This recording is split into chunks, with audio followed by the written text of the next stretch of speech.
இன்றிலிருந்து 7 நாள் உபன்யாசம் வழங்க இருக்கும் பிரவச்சன திலகம் ஸ்ரீ ராமானுஜ சேவாஸ்ரீ திருக்குடந்தை டாக்டர் ஸ்ரீ உவே வெங்கடேஷ் சுவாமிகள் அவர்களை மேடைக்கு வரும்படி அழைக்கிறோம். இவ்விழாவிற்கு தலைமை தாங்க இருக்கும் ட்ரஸ்டி அருளமுதம் வேத வித்யா குருகுலம் திரு ஷாம்குமார் அவர்களை மேடைக்கு வரும்படி அழைக்கிறோம். சிறப்பு விருந்தினர் திரு துரை சங்கர்ஜி, அகில இந்திய ஐயப்ப சேவா பாரதி தமிழர் தலைவர், முன்னாள் இந்து முன்னணி தலைவர் அவர்களை அன்புடன் வரவேற்கிறோம். ஸ்ரீ ஜோதிடர் அருளமுதம் ஆர் பார்த்தசாரதி சுவாமி குருஜி அவர்களை மேடைக்கு வரும்படி அன்புடன் அழைக்கிறோம். திரு எஸ்.ஆர். ரமணன், முன்னாள் இயக்குனர், வானிலை புயல் எச்சரிக்கை மையம் அவர்களை மேடைக்கு வரும்படி அழைக்கிறோம். அறங்காவலர் அருளமுதம் வேத வித்யா குருகுலம் திரு பிரபாகரன் அவர்களை மேடைக்கு வரும்படி அழைக்கிறோம். இப்பொழுது கடவுள் வணக்கம் வாத்தியார் திரு வெங்கட் ராகவன் அவர்கள் அருளமுதம் வேத வித்யா குருகுலத்திலிருந்து கடவுள் வணக்கம் கூறுவார்கள். ஓம் ஸ்ரீ குருப்யோ நமஹ. ஹரி ஓம். ஓஷதயः சகும் சமோஷதய ஓஷதயः சம்வதந்தே வதந்தே சமோஷதய ஓஷதயः சம்வதந்தே संवदन्ते वदन्ते सगुं संवदन्ते सोमेन सोमेन वदन्ते सगुं संवदन्ते सोमेन वदन्ते सोमेन सोमेन वदन्ते वदन्ते सोमेन सह सह सोमेन वदन्ते वदन्ते सोमेन सह सोमेन सह सह सोमेन सोमेन सह राज्ञा राज्ञा सह सोमेन सोमेन सह राज्ञा सह राज्ञा राज्ञा सह सह राज्ञा राज्ञेति राज्ञा यस्मै करोति करोति यस्मै यस्मै करोति ब्राह्मणो ब्राह्मणः करोति यस्मै यस्मै करोति ब्राह्मणः करोति ब्राह्मणो ब्राह्मणः करोति करोति ब्राह्मणस्तन्तं ब्राह्मणः करोति करोति ब्राह्मणस्तम् ब्राह्मणस्तन्तं ब्राह्मणो ब्राह्मणस्तगुं राजन् राजन्तं ब्राह्मणो ब्राह्मणस्तगुं राजन् तगुं राजन् राजन्तं तगुं राजन् पारयामसि पारयामसि राजन्तं तगुं राजन् पारयामसि राजन् पारयामसि पारयामसि राजन् राजन् पारयामसि पारयामसीति पारयामसि. ஓம். நன்றி சுவாமி. இப்பொழுது வெல்கம் ஸ்பீச், வரவேற்புரை. இவ்விழாவிற்கு தலைமை தாங்க வந்திருப்பவர் திரு ஷாம்குமார், ட்ரஸ்டி அருளமுதம் வேத வித்யா குருகுலம் அவர்களை அன்புடன் வரவேற்கிறோம்.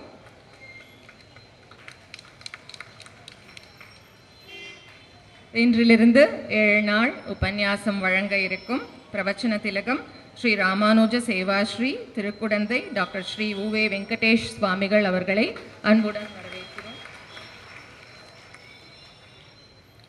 இவ்விழாவின் சிறப்பு விருந்தினர் திரு துரை சங்கர்ஜி, அகில இந்திய ஐயப்ப சேவா பாரதி தமிழர் தலைவர், முன்னாள் இந்து முன்னணி தலைவர் அவர்களை அன்புடன் வரவேற்கிறோம்.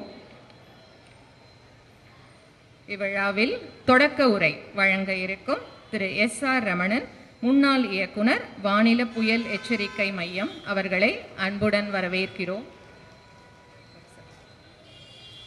இவ்விழாவில் முன்னுரை வழங்க இருக்கும் ஸ்ரீ ஜோதிடர் அருளமுதம் ஆர் பார்த்தசாரதி சுவாமி குருஜி அவர்களை அன்புடன் வரவேற்கிறோம்.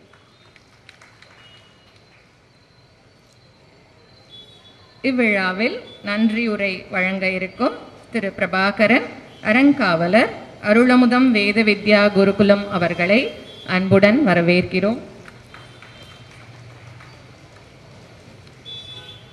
மற்றும் இங்கு வந்திருக்கும் அனைத்து பெரியவர்களுக்கும் நல் உள்ளங்கள் படைத்த அனைவரையும் இரு கரம் கூப்பி அன்புடன் வரவேற்கிறோம். முதலாவதாக முன்னுரை வழங்க இருப்பது ஸ்ரீ ஜோதிடர் அருளமுதம் ஆர் பார்த்தசாரதி சுவாமி குருஜி அவர்கள். ஹரி ஓம். ஸ்ரீ குருப்யோ நமக. ஓம் நமோ சுகதேவாய நம. எல்லாம் வல்ல இறையருட்கருணையாளும் குருவருளின் துணையாளும் அடியேனை இங்கே அமர்த்து ஆட்டி வைத்து கொண்டிருக்கும் அகிலாண்ட கோடி பிரம்மாண்ட நாயகனின் பாதாரபந்தங்களில் அடியேன் அனந்த கோடி நமஸ்காரங்களை தெரிவித்துக் கொண்டு சமர்ப்பித்து ஒரு அற்புதமான சென்னை மாநகரிலே ஒரு தெய்வ சாநித்தியம் உள்ள இந்த அயோத்தியா அஸ்வமேத மகா மண்டபத்திலே எத்தனையோ சத்காரியங்கள் தர்ம காரியங்கள் சனாதன தர்மத்தினுடைய வளர்ச்சிக்கும் எழுச்சிக்கும் ஆதாரமாய் அமைந்து பல மகான்களை இங்கே வந்து அமைந்து அருளி செய்த அருளாடல்கள் அனைத்தும் ஆன்மீக அன்பர்களுடைய மனதிலே என்றும் நீங்காத நினைவுகளாய் என்றும் எதிரொலித்து அது ஆன்மீக வளர்ச்சிக்கு இந்த பாரதத்தினுடைய முன்னேற்றத்திற்கு அகண்ட சாம்ராஜ்யத்திற்கு ராமராஜ்யத்திற்கு ஒரு அடித்தளமாய் அமைந்ததை அந்த எல்லாமல்ல ஸ்ரீ ராமபிரானின் அனுக்கிரகம் இல்லாமல் வேறொன்றும் அறியேன்.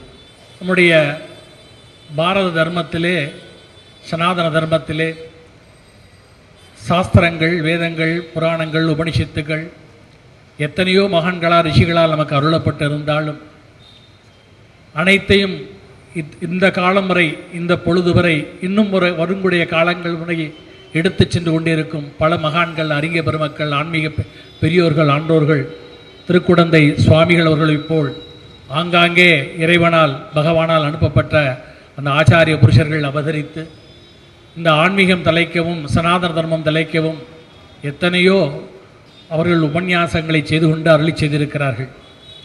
அவ்வகையிலேயே இன்றைய தினம் அடியனுடைய குருநாதர் சுகபிரம்ம மகரிஷி எனக்கு உத்தரவிட்டதன் பேரில் கடந்த 10 தினங்களுக்கு முன்பாக திடீரென்று ஒரு நாள் சுகபிரம்ம மகரிஷி கனவிலே தோன்றி உடனடியாக ஸ்ரீ பாகவத சப்தாகத்தை செய்ய வேண்டும், அதனை முன்னிட்டு பரமபுருஷ மகாராதனை என்கின்ற ஒரு வைபவத்தை செய்து புருஷ சுக்தத்தால் 336 ஆவர்த்தி ஜபங்கள் செய்து மறுநாள் காலையில் 21 ஆவர்த்தி புருஷுக்த ஹோமம் செய்வித்து அதன் பிறகு 3 ஆவர்த்தி வசோதார ஹோமத்தில் புருஷுக்தம் செய்வித்து இந்த பரமபுருஷ ஆராதனையை செய்விக்க வேண்டும் என்று எனக்கு உத்தரவிட்டிருந்தார். அதன் அடிப்படையிலே உடனடியாக மண்டபம் கிடைக்க வேண்டும். எங்கே 9 நாள் வேண்டும், மொத்தம் 9 நாள் வேணும். அதனை எடுத்து மறுநாள் 8ஆம் தேதி ராகு கேது பயிற்சி வருகிறது. இப்போ அதற்கு சேர்த்து 11 நாள் வேண்டும் என்று யோசிக்கின்ற பொழுது சுகபிரம்ம மகரிஷி அதற்கு வழி மண்டபத்தில் இடம் இருக்குமா என்னால் கமிட்டி போட்டு அவங்க மீட்டிங் போட்டு பாஸ் பண்ணி இதை பண்ணணும், அதுக்கெல்லாம் டைம் எடுக்கும். அப்படிங்கும்போது உடனடியாக அயோத்தியா மண்டபத்தை தொடர்பு கொள்ளும்போது கரெக்டாக அந்த ராமர் வந்து அந்த சுகபிரம்ம மகரிஷி அந்த 9 நாள் மட்டும் மண்டபத்தில் கரெக்டாக வேறு எந்த ப்ரோக்ராம்லாம் பிளாங்காக வைத்திருக்கிறார். இதுவே முதல்ல ரிஷியுடைய அனுகிரகம் என்று அடியே கருதுகின்றேன். அடுத்தாப்புல திருக்குடந்தை சுவாமிகள் அவர்களை தொடர்பு கொண்டவுடன் அவர்கள் உடனடியாக பகவத் கைங்கரியம் தர்ம கைங்கரியம் சொன்ன உடனே அடியனுடன் அவர்கள் ஏற்கனவே 2 சங்கரா தொலைக்காட்சியின் மூலமாக ராமநவமியை முன்னிட்டு கோவையிலே பிரம்மாண்டமாக சீதா கல்யாண வைபவம் நடந்துவிட்டது. இப்போ அடியன் அதற்கு ஒரு ஆர்கனைசராக இருக்கும்பொழுது சுவாமிகள் அவர் தான் இங்கே வந்து வருகை தந்து உபன்யாசம் செய்வித்து அடியனுடன் சங்கரா தொலைக்காட்சியிலே 15 நாள் இன்டர்வியூவிலே 2 தினங்கள் அவர்கள் இன்டர்வியூவிலே கலந்து கொண்டு அற்புதமாக ஒரு நல்லதொரு, அதாவது இன்றைக்கு சனாதன தர்மத்தை பரப்புவருடைய ஆன்மீக பெரியோருடைய ரொம்ப அரிதாக இருக்கிறார்கள். அந்த வகையிலே திருக்குடந்தை சுவாமிகள் அவர்கள் இன்றைக்கு இங்கு வருகை தந்து இந்த பாகவத பிரவச்சனத்தை சுகபிரம்ம மகரிஷி அவர் வந்து பரிசுத்த மகாராஜாவுக்கு இங்கே அதான் இங்கே சுகரங்க பரிசுத்த உட்கார வச்சிருக்கோம் அமைத்திருக்கிறோம். லட்சுமி நாராயணர் இந்த ஆத்மாக்களுக்கெல்லாம் விமோச்சனம் கொடுக்கணும் இல்லையா? அப்போ இதற்கு இது சுகபிரம்ம மகரிஷி எனக்கு செய்வதனால் இந்த மாலையபட்சம் வருகிறது. அநேக குடும்பங்களிலே குழந்தைகளுக்கு திருமணமின்மை, குழந்தை இல்லாமை, நிறைய கடன்கள், வியாதிகள், இதெல்லாம் நிறைய இன்றைக்கி எல்லார் ஆத்துலேயும் பிரச்சனைகள் நிறைய இருக்குது. இப்போ இதுக்கெல்லாம் காரணம் என்னென்னா எல்லாரும் அவளுடைய அனுஷ்டானங்களை எல்லாரும் சரியாக கடைப்பிடிக்கலை, புதிர் கர்மாக்களை எல்லாம் சரியாக பண்ணலை, புதிர் கர்மாக்களில் ஸ்ரத்த குறைந்து போயிடுத்து, சிரார்த்த கர்மாக்கள்லாம் ஸ்ரத்தை யாரும் பண்ணுறதில்லை. அது மட்டும் இல்லாமல் எல்லாருமே ஒரு 5 கோத்திரம் 7 கோத்திரம் பஞ்ச கோத்திரம் சப்த கோத்திரம்லாம் இருக்குது. அந்த கோத்திரத்துக்கெல்லாம் யாரும் அவள்லாம் திதி தர்ப்பணங்கள்லாம் யாரும் சரியாக கொடுக்கறதில்ல. அவாபா கோத்திர ரிஷிகளுக்கே பண்ணுறதில்ல. அதுக்கப்புறம் மற்ற ரிஷிகள் மற்ற கோத்திரக்காரெல்லாம் எப்படி பண்ண போகிறா? நம்ம நிறைய குறைகள்லாம் இருந்து எல்லாருக்கும் அதனால் நிறைய பிரச்சனைகள்லாம் மக்கள்லாம் பாதிச்சுட்டுருக்கிறா. அதனால் உடனே இந்த பரமபுருஷ ஆராதனையை இந்த மகாலய பட்சத்தில் பண்ணணும். ஏன்னா பித்திருக்களெல்லாம் இந்த டயத்தில் பூமி இவ்வளோ தேடி வர்றதா ஐதீகம் இல்லை, சாஸ்திரம் சொல்கிறது. அதுக்கு பிரமாணங்களும் ஜோதிட சாஸ்திர ரீதியாக இருக்கிறது. ஜோதிட சாஸ்திரத்திலே சூரியன் வந்து தட்சிணாயன காலத்தில் கிழக்கே இருந்து அப்படியே ரதசப்தமி, தை மாதம் ரதசப்தமி முடிஞ்சோடனே அப்படியே கிளம்பி அப்படியே தெற்கு முகமாக போய் மேற்க வருவார் தட்சிணாயனத்தில். இந்த புரட்டாசி மாதம் மாலைய பட்சத்தில் சூரியனுடைய ரதம் எங்கே இருக்குன்னு தெரியுமா?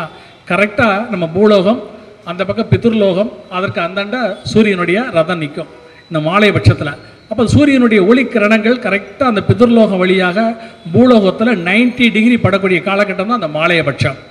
இந்த காலகட்டத்தில் அந்த சூரியனுடைய ஒளிக்கிரணங்களுக்கு யமதர்மராஜன் தன்னுடைய பிதர்களெல்லாம் கூப்பிட்டு, அங்கே இருக்கிற யமலோகத்தில் இருக்கக்கூடிய பிதர்களெல்லாம் கூப்பிட்டு, தண்டனை அனுபவிச்சின பிதர்களெல்லாம் கூப்பிட்டு, உங்களுக்கெல்லாம் ஒரு நல்ல ஒரு ஆப்பர்ச்சுனிட்டி, இந்த டைம் நீங்கள்லாம் பூலோகத்தில் போய் உங்களுடைய குழந்தைகளுடைய குறைகளெல்லாம் இருக்குது, அவங்களுக்கெல்லாம் ஆசீர்வாதம் பண்ணி அவங்களுக்கெல்லாம் அனுகிரகம் பண்ணிட்டு வாங்கோ.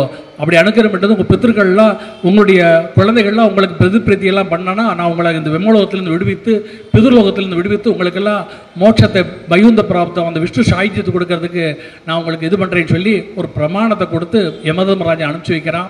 அதனால் பிதர்களெல்லாம் பூலோகத்தில் இந்த மாலையபட்சத்தில் வரப்போகிறான். அப்போ இந்த மாலையபட்சத்தில் இந்த பரமபுருஷ ஆராதனை பண்ணும் பொழுது அதில் அதாவது பித்திருக்கள் சாயுஜ்யம் அடைவதற்கு நிறைய நான் கூட நிறைய திலகோமங்களை பற்றி என்னுடைய வீடியோலாம் நிறைய இருக்கும். திலகோமம்னா ராமேஸ்வரம், திருப்புள் நாளைக்கு அடியே நிறைய நானே சொல்லியிருக்கிறேன். ஆனால் திருப்புள் அந்த திலகோமத்தை விட, திலகோமம் என்பது அகால மரணம் துர்மரணம் அடைந்த ஆத்மாக்களுக்கு மட்டும்தான், மற்றவாளுக்கு கிடையாது சாயுஜ்யம் கொடுப்பதற்கு. நிறைய பேர் எல்லாருக்குமே திலகோமம் பண்ணிட்டு இருக்க, பண்ணக்கூடாது. அகால துர்மரணம் அடைந்த ஆத்மாக்களுக்கு மட்டும்தான் திலகோமம். மற்ற எல்லா பிதர்களுக்கும் அகால மரணம் துர்மரணம் அடைந்த ஆத்மாவில் உட்பட 21 தலைமுறைகளும் மோட்சம் அந்த விஷ்ணு சாயுஜ்யம் அடையினா அதற்கு ஒரே பரிகாரம் இந்த பரமபுருஷ மகாராதனை மகாயாகம் தான். இந்த பரமானை பகவானே அந்த விஷ்ணு பாதமே லட்சுமி நாராயணே கதின்னு யார் இந்த பரமபுருஷ ஆராதனை பண்ணி 31 தானங்களை கொடுத்து 14 வாத்தியார்களை 14 வாத்தியார்களை வைத்து 13 கும்பங்களை வைத்து எவ்வாறு பண்ண வேண்டும் என்று ரிஷி ஆணையிட்டிருக்கிறார், சொல்லி கொடுத்திருக்கிறார். அதன் பிரகாரம் இங்கே இந்த யாகமானது மகா யாகமானது பரமபுருஷ ஆராதனை நடைபெற இருக்கிறது. அதனுடைய தொடர்ச்சியாக எவ்வாறு பரிட்சைத்துக்கு அந்த மோட்ச சாம்ராஜ்யத்தை குடிப்பதற்கு சுகபிரம மகரிஷி 7 நாட்கள் அந்த பாவத் சப்தாகத்தை பண்ணி வைத்தாரோ, அதே போல் இந்த பித்திருக்களெல்லாம் அந்த பூமிக்கு நாளைக்கு மாலை அமாவாசை ஆரம்பிக்கிறது. அதனால் அதை முன்னிட்டு இன்றையிலிருந்து நாம் வந்து, ஏன்னா நம்முடைய இது என்னென்னா பரமபுருஷ ஆராதனை மத்தியாஷ்டம் அன்னைக்கு பண்ணணும். ஆனால் மத்தியாசை பண்ணும்போது அதுலேருந்து 9 நாள் வேணும். அப்போ இன்றைக்கி தான் அதை ஆரம்பிக்க முடியும். அதனால் இன்றையிலேருந்து அந்த பாவ சப்தாகமத்தை தொடங்கி அந்த 9வது நாள் நம்ம இந்த பரமபுருஷ ஆராதனை மகாயாகத்தை பண்ண வைக்கிறோம். அதனால் 5, 6 அதனை முன்னிட்டு 5ஆம் தேதி காலையில் நம்முடைய சென்னை சம்ஸ்கிருத பாரதி அந்த மகளிர் குழுவினர்களை பெண்கள்லாம் சேர்ந்து அவெல்லாம் கீதா சம்பூர்ண கீதா பாராயணம் பண்ணுறான். எல்லோரும் 5ஆம் தேதி காத்தால. இது மாதிரி ஒரு வைபவம்.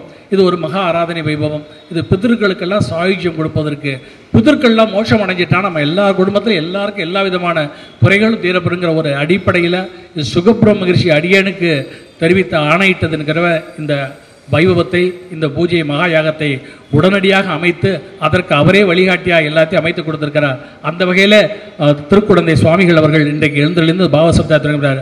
அவர்களை அடியன் கரம் கூப்பி அடியன் நாட்பணிந்து அடிபணிந்து வணங்கி, அடுத்து எங்களுடைய பாடசாலை, நாங்கள் அருள்மிகு வேத வித்யா குருகுலம் என்று கடந்த 5 ஆண்டுகளாக அந்த பாடசாலையை நடத்தி கொண்டு வருகிறோம்.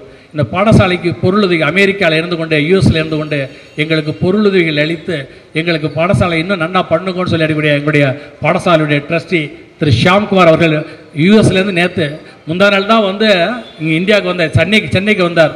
போன வாரம் அவர் எவரெஸ்ட் ஏறிட்டு வந்திருக்கிறார். எல்லாம் கைத்தட்டுங்கோ, எவரெஸ்ட்டில் அவர் போன வாரம் ஏறிட்டு வந்திருக்கார். இன்றைக்கு அது மட்டும் இல்லை, இன்றைக்கி ஆரம்பிக்கிறோம், அவருடைய பிறந்த நாளும் இன்றைக்கு தான். அதனால் அந்த பிறந்த நாள் பொழுதுமா இன்றைக்கி இங்கே வந்து அவ்வளோ தூரம் ஸ்ட்ரெயின் பண்ணி அந்த எவரெஸ்ட்டில் ஏறி உடனே ஃப்ளைட் பிடிச்சி சென்னைக்கு வந்து இன்றைக்கு இந்த வைபவத்தில் கலந்து அவரை தான் தலைமையாக இருக்கணும்னு அவரையும் அன்புடன் அடியேன் பணிந்து, அடுத்து என்னுடைய ஒவ்வொரு காரியங்களிலும் எனக்கு வந்து விருகம்பாக்கத்தில் என் கூடையே இருந்து விருகம்பாக்கம் வரதராஜ பெருமாள் கோவிலுடைய தக்கார், அகில இந்திய ஐயப்ப சேவா பாரதியினுடைய தமிழ்நாடு தலைவர், முன்னாள் இந்து முன்னணி தலைவர், எல்லாருக்கும் பரிச்சயமானவர், பல இந்து மக்களுடைய சனாதன மதத்துக்காண்டி பல போராட்டங்களை சந்தித்து சிறை சென்று இன்றைக்கும் போராடி கொண்டிருக்கக்கூடிய என்னுடைய துரைசங்கர்ஜி தலைவர் அவர்களையும் இந்த வருவார்கள் வரவேற்று அவர்கள் வந்து இந்த விழாவுக்கு சிறப்பு விருந்தினர் வருகிற அடி என்னுடைய பிரார்த்தனை கேட்டு வருகின்றார். அதற்கு என்னுடைய ஆத்மா நண்பர், நாங்கள் சுகர் வழியாக நாங்கள் இணைந்தோம், சுகபிரம மகிழ்ச்சியாக இணைந்த திரு ரமணன் சார் அவர்கள் வந்து சுகபிரம மகிழ்ச்சியை பற்றி நிறைய யாத்திரைகள்லாம் போய் நைமிசாரண்யத்தெல்லாம் இருந்து சுகரோட ரிஷிகள்லாம் அவர் ரொம்ப பெருமாளோட ரிஷி மேலே ரொம்ப ஐக்கியமானவர். அதனால் இந்த விழாவிற்கு தொடக்க உரை பாகவதம் ஆரம்பிக்கிறோம் இல்லையா, சுகர் தானே பரிசுத்துக்கு சொன்னார், அப்போ தொடங்கணும் இல்லையா. சுவாமி பகவத பாராயணம் சப்தாகம் பண்ணுறார். தொடக்க உரையாக ரமணன் சுவாமி அவர்கள், ரமணன் சார் அவர்கள் வருகை தந்து இருக்க அவர்களையும் அடியன் பணிந்து எங்களுடைய ட்ரஸ்ட்டில் ஒவ்வொரு மாதமும் நடையக்கூடிய அனைத்து அன்னதானங்களில் எல்லா பூஜைக்கும் பின்னாடி இருந்து அவர் அமைதியாக இருந்து, அதனால் இன்றைக்கி பின்னாடி தான் உட்காந்துருக்கார். திரு பிரபாகர் ரெட்டி அவர்களையும் அடியன் பெரிய அவங்கெல்லாம் வெள்ளி வாகத்தில் பெரிய ஜமீன் வாழலாம், அவங்கெல்லாம் அந்த காலத்து நிலக்கலார், அவர்களையும் அடியன் பணிந்து ஒரு அற்புதமான அருளமுதம் வேத வித்யா அவர்களும் நாராயணையருடைய நினைவு அறக்கட்டளை சார்பாக நடக்கக்கூடிய இந்த பரமபுருஷ மகாராஜ விபவத்திலே கலந்து கொண்ட அனைத்து பெரியோர்களுக்கும் மற்றும் இந்த ஸ்ரீ ராம் சமாஜ் நிர்வாகம் அரங்காவலர் அனைவருக்கும் அடியன் அனந்தகுடி நமஸ்காரத்தினுடைய எல்லாரும் இந்த 9 நாள் எல்லாரும் வாங்கோ, சுவாமிகளுடைய உபன்யாசம் இருக்கு, எல்லாரும் கடைசி வரைக்கும் இருங்கோ, எல்லாருக்கும் பிரசாதம் உண்டு, போகும்போது எல்லாருக்கும் பிரசாதம் கொடுப்பா உபன்யாசம் முடிஞ்ச உடனே. ஏன்னா எப்பயுமே இந்த பாகவதம் முடிஞ்சு அந்த பிரம்ம ரிஷி பகவான் எனக்கு அந்த பிரசாதம் சாப்பிடும்போது இந்த பாகவதத்துக்கு மோட்ச சாஸ்திரம்னு ஒரு பேர் உண்டு. எல்லாரும் அந்த மோட்ச சாஸ்திரம்னு சொன்னான்னா ஸ்ரீ அண்ணா அவர்களோட கடைசி அந்த பரிசுத்துக்கு மோட்சத்தை சொல்லாமல் விட்டுருவார். ஏன்னா மோட்ச சாஸ்திரம்னு சொன்னால் மோட்சம் கிடைச்சிருதுன்னு சொன்னால் நமக்கு ஏதோ ஒரு பயம் எல்லாருக்கும் இருக்கிறதுனால ஸ்ரீ அண்ணா மேடையிலே சொல்லியிருக்கார், மோட்சத்தை கடைசி அந்த பரிசுத்து மோட்சத்தை மட்டும் கொஞ்சம் அவாய்டும். ஆனால் அடியனுடைய வேண்டுகோள் கடைசி வரைக்கும் அதை சாதிக்கணும்னு அடியன் வேண்டுகிறேன். ஏன்னா இந்த மோட்சங்கிறது நமக்கு இல்லை, நம்முடைய பிதர்களுக்கு மோட்சம் கிடையாது, அதை தப்பாக புரிஞ்சுக்க முடியாது. நம்முடைய பிதர்கள் இந்த வைபவத்தினுடைய உள்ள ரிஷி கொடுத்த உத்தரவு என்ன தெரியுமா, சுகபிரமர்ஷி எனக்கு அடியன் கொடுத்த உத்தரவு, நம்முடைய பிதர்கள் எல்லாம் மோட்சம் அடையணும், 21 தலைமுறைகள் பிதர்கள் மோட்சம் அடையணும், அடைஞ்சிட்டா எல்லாரும் சேமமாக இருப்பான். அப்போ அந்த பிதர்கள் மோட்சம் அடையாமல் இருக்கணும்னா நம்முடைய கர்மாக்கள் சரியாக பண்ணலை, சார்ந்த கர்மம் எல்லா கர்மங்களும் சரியாக பண்ணுறதில்ல, அதுதான் காரணம். அதுதான் குழந்தைகளுடைய எல்லா விதமான தீய பழக்க வழக்கங்கள் எல்லாத்துக்கும் அதான் காரணமாக இருக்குது அப்படின்னு அடியனுக்கு ஜோதிட சாஸ்திரத்துக்கு கூட மோட்ச சாஸ்திரம் தான் பேர். இந்த லக்னத்துக்கு ஜீவாத்மா ஸ்தானம், 12ஆம் இடத்துக்கு மறுபிறவி மோட்சஸ்தானம் பேர். இந்த ஜீவாத்மா லக்னத்துலேருந்து கிளம்பி அப்படியே கடைசியாக போகணும், 12ஆம் இடத்துக்கு போகணும். இதில் பாவம் பண்ணாமல் போயிட்டானா மோட்சம், பாவம் பண்ணிடுதுன்னு சொன்னால் மறுபிறவி. இதுதான் ஜோதிட சாஸ்திரம், அதுக்கும் மோட்ச சாஸ்திரம் தான் பேர். அந்த வகையில் ஒரு அற்புதமான பரிசுத்துக்கு சுகபிரம மகரிஷி அருளிய அந்த ஸ்ரீமத் பாகவதத்தை சப்தாகமாக 7 நாட்கள் இங்கே வருகிறது உபன்யாசம் இருந்த திருக்குடந்தை சுவாமிகள் அவர்களுக்கு அடியன் மீண்டும் நமஸ்காரங்களை தெரிவித்துக் கொண்டு அடியன் அமைந்தருகிறேன். 7 நாட்கள் வாங்கோ. 8வது நாள் அன்றைக்கு 5ஆம் தேதி சாயந்தரம் பரமபுருஷ மகாராஜன் வைபவ பூஜைகள் ஆரம்பம், சாயந்தரம் 4 மணிக்கு ஆரம்பம், மறுநாள் 9 மணி வரைக்கும் இருக்கும். மறுநாள் காத்தால அன்றைக்கி 5ஆம் தேதி சாயந்தரம் புருஷ சுத்தம் 336 ஆவர்த்தி பாராயணம், அதை காதால் கேட்கணும். அதுதான் சுகபிரமகிரி சொல்லியிருக்கார், சொன்ன ஆர்டர் அதுதான். இந்த பாகவதம் 7 நாள் கேட்டு அந்த புருஷூக்த பாராயணத்தை கேட்டாலே அதை விட பிராயச்சித்தை வேறு எதுவுமே இல்லைன்னு சொல்லிட்டார். அது மறுநாள் பண்ணக்கூடிய அந்த புருஷூக்த ஹோமமும் அந்த கொடுக்கக்கூடிய பிதிர் பிரீத்தியாக பண்ணக்கூடிய அந்த தானங்கள் 31 தானங்கள், தசதானம், சோடச தானம், பஞ்சதானம், 31 தானம் கொடுக்க போகிறோம்.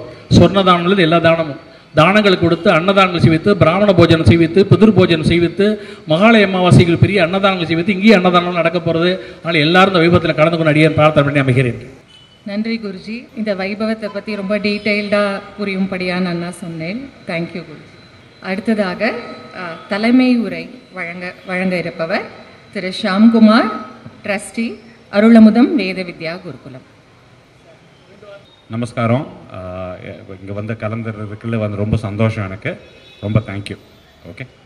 ஒரு யூஎஸில் பெரிய சாஃப்ட்வேர் கம்பெனி 5 கம்பெனி வச்சுருக்கிறார். அவர் கீழே 500 பேர் வேலை பார்க்குறார். அவர் பாருங்க அமைதியாக ஒரு வார்த்தையில் பேசிட்டு போயிட்டார். Thank you sir. சிறப்பு விருந்தினர் திரு துரைசங்கர்ஜி. பெருமை வாய்ந்த ஒரு மிகப்பெரிய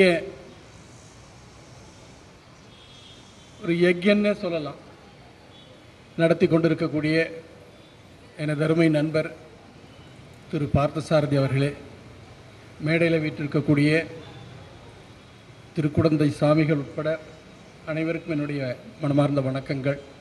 வந்திருக்கக்கூடிய பெரியவர்கள், தாய்மார்கள் அனைவருக்கும் இனிய மாலை வணக்கம்.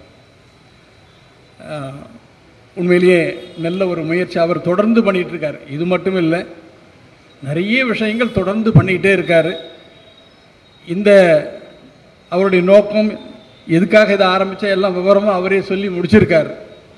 அது மிகப்பெரிய அளவில் இது ஒரு வெற்றியாக நடக்கணும், நல்லபடியாக நடக்கணும், நாம் எல்லோரும் அதை அனுபவிக்கணும், அதுதான் அவருடைய ஆசை. இந்த விழாவிலே கலந்து கொள்ளக்கூடிய ஒரு வாய்ப்பினை அளித்தமைக்கு நன்றி கூறி நிறைவு செய்கிறேன். நன்றி, வணக்கம். Thank you sir.